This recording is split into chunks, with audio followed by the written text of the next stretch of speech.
Hi everyone.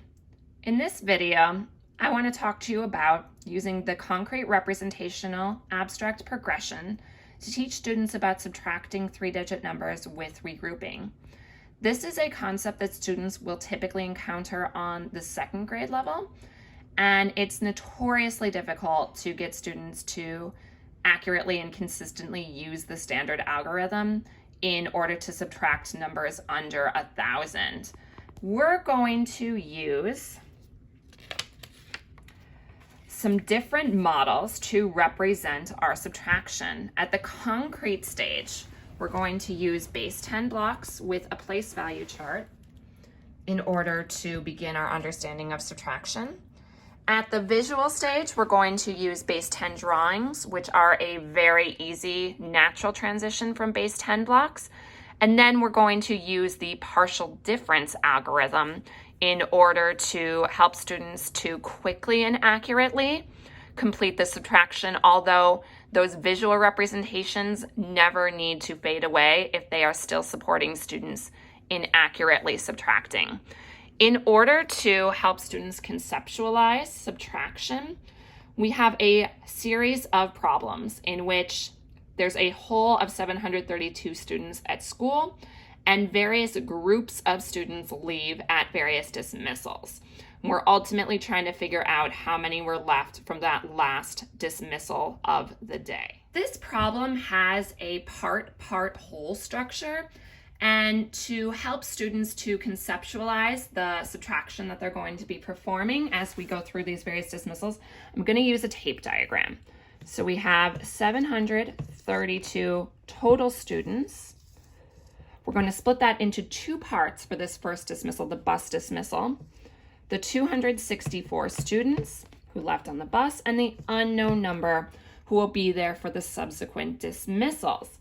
This means that we could add the 264 plus that unknown to get all the students who are in school today. These are the two different groups that we are interested in that come together and make the 732.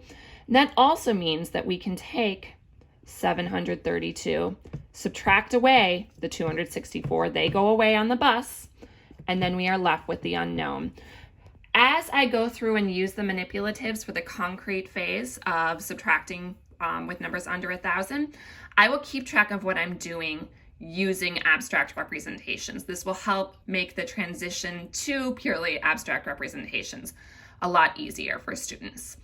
Now, what's really important to conceptualize with students, the whole point of doing this with concrete, is that these pieces represent individual students. One small piece represents one student, and it's really important for students to realize as we're doing these removals that we are just removing individual students. And the reason that we're not using these pieces every single time is it's going to get really old to keep doing over and over again one piece to make 700, to make 30. So we're using larger pieces. We're using tens and we're using hundreds in order to make it just easier for us to group students together quickly to do that removal. So to start out, we're going to set up our place value chart with these groupings of students. And as I do this, I'm going to lean very heavily into 10 as a friendly number, as an important number for students to understand. 10 is what our whole place value system is based on. The doubling of 5 plus 5 also presents a really friendly place for students to fall. And so as I set these up, I'm going to use this 5-frame, 10-frame structure so students can really easily do the math, basing it either on adding 5 to something or subtracting 10 from something to find their numbers. And you'll see us continue to use that, the importance of 10 as we go on. I'm gonna so there's my 700 students. I'm going to set up my 30 students here and my 2 students in the ones.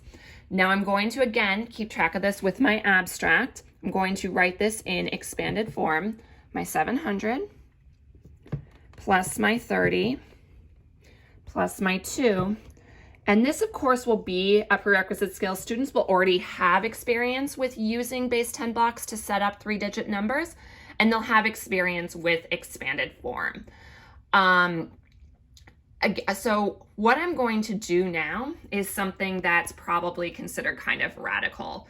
When we learned how to subtract using the standard algorithm, we would always start with taking away from the ones place. That always feels very unnatural. It feels counterintuitive for students to do that, to start over at the right, since we, of course, do so many things, including reading from left to right. It feels really unnatural to start at the right.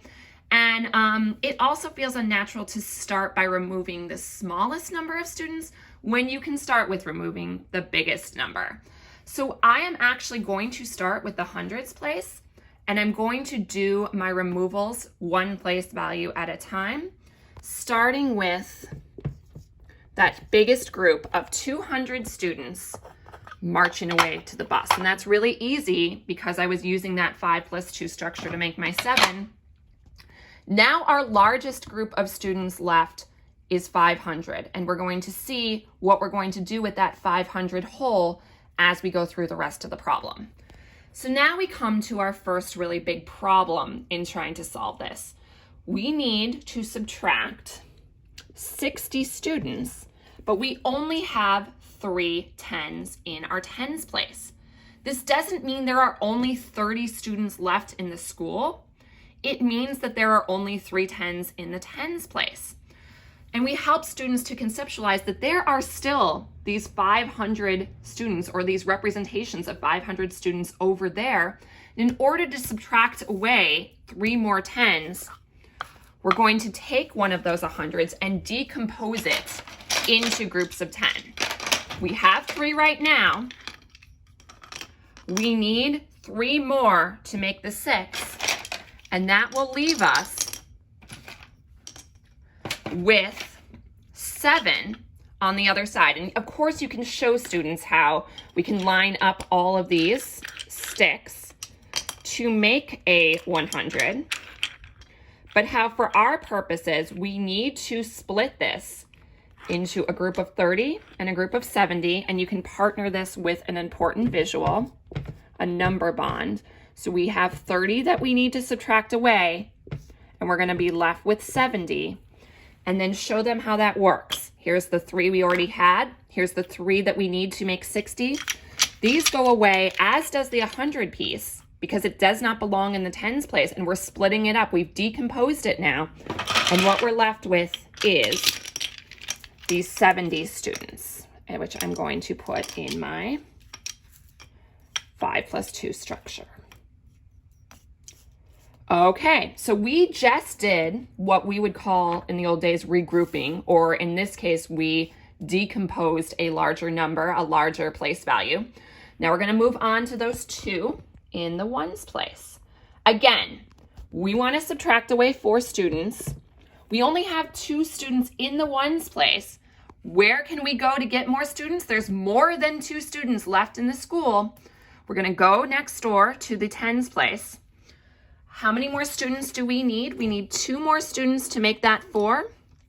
And that means the other part of our number bonds, instead of 100 this time, we're splitting up a 10.